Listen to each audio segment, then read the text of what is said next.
माता दी, राधे राधे। आप सब कैसे हैं? आशा करती हूँ आप सब बहुत ही अच्छे स्वस्थ होंगे। स्वागत है आप सभी का अपने YouTube चैनल त्रिनेत्र के उपाय में। जैसा कि आप सभी को पता है कि कल आपकी पड़ रही है 13 अप्रैल को वारुथनी एकादशी। इस एकादशी का बहुत ही खास महत्व होता है जो वैशाख महीने में यह एकादशी पड़ती है। इस एकादशी को मनोकामना पूर्ति के लिए जो भी भक्तजन यह 7 बेलपत्र का उपाय करते हैं और 1 लोटे मिट्टी के जल का उपाय करते हैं, उनकी सभी मनोकामना पूरी होती है। जैसा कि आप सभी को पता है, वैशाख महीने में जो भी दान पुण्य उपाय किया जाता है उससे आपको कई गुना फल की प्राप्ति होती है।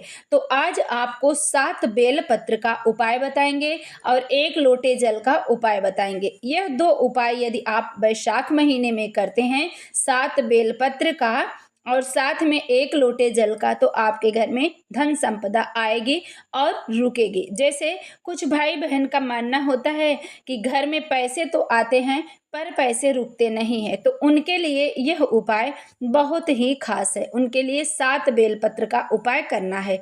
तो किस तरह से आप इस उपाय को करेंगे? तो इस उपाय को करने के लिए सुबह नहा धोकर स्वच्छ हो जाए। इस उपाय को प्रदोष काल में भी कर सकते हैं और सुबह के वक्त भी कर सकते हैं। प्रदोष काल में जब करें तो 4 बजे, लगभग 4:30 बजे आपको करना है, नहीं तो आप सुबह के वक्त भी इस उपाय को कर सकते हैं। अब नहा धोकर स्वच्छ होकर आपको 1 लोटा लेना है। उस लोटे में आपको अपने घर से जल भरना है। जल कहाँ से भरेंगे? तो घर के मटके से आपको जल भरना है इस लोटे में।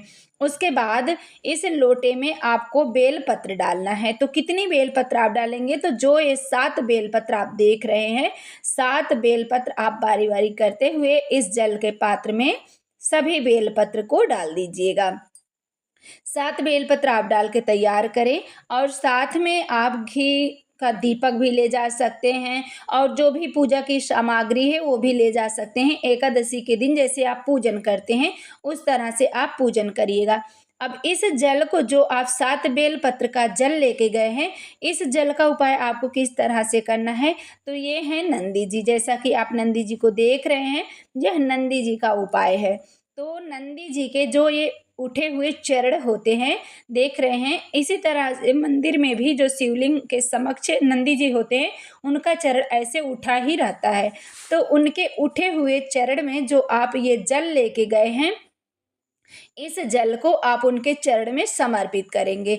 लेकिन जल चढ़ाते समय आपको ध्यान रखना है कि जो आप जल के पात्र में बेलपत्र डाले हुए हैं, वो बेलपत्र आपकी नंदी जी के चरणों में नहीं जाना चाहिए।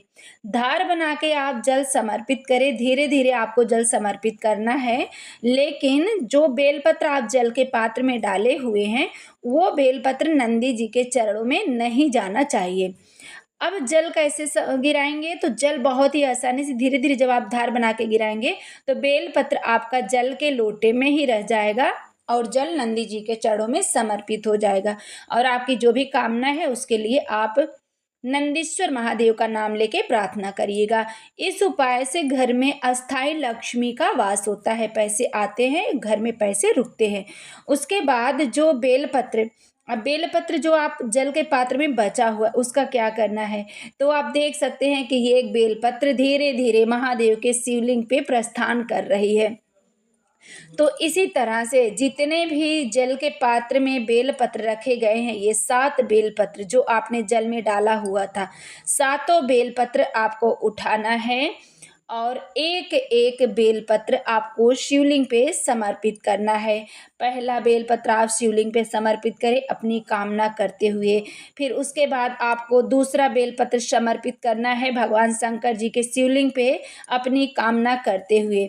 इस तरह से आप तीसरा बेलपत्र समर्पित करें देवाधिदेव महादेव के शिवलिंग पे अपनी कामना करते हुए। इसी तरह से आपको 5 बेलपत्र, जो 7 बेलपत्र आपको शिवलिंग पे समर्पित कर देना है एकादशी के दिन। इस उपाय को एकादशी के दिन ही किया जाता है, वो कोई भी एकादशी हो, कृष्ण पक्ष की या शुक्ल पक्ष की। और सोमवार का दिन पड़ रहा है, तो जैसा कि आप रात्रि के समय एक मिट्टी के जल में जल भरे अपने घर के मटके से, और उस जल को आप दूसरे दिन तांबे के जल में पलट लें, तांबे के लोटे में पलट लीजिएगा और एक बेलपत्र उस जल के पात्र में छुआ करके इस जल को आप ले जा करके देवाधिदेव महादेव के शिवलिंग पे समर्पित कर दीजिएगा। यह उपाय आप सोमवार के दिन भी कर सकते हैं, प्रदोष का दिन हो, शिवरात्रि का दिन हो, जो मासिक शिवरात्रि है, किसी भी दिन आप यह उपाय कर सकते हैं। तो जो भी भाई बहन चैनल पे पहली बार आए हैं, अभी तक आपने हमारे चैनल को सब्सक्राइब नहीं किया तो सब्सक्राइब जरूर करें, ताकि इस तरह की जो भी वीडियो हो हम सबसे पहले आपके पास पहुंचा सके। कमेंट में हर हर महादेव जरूर लिखें।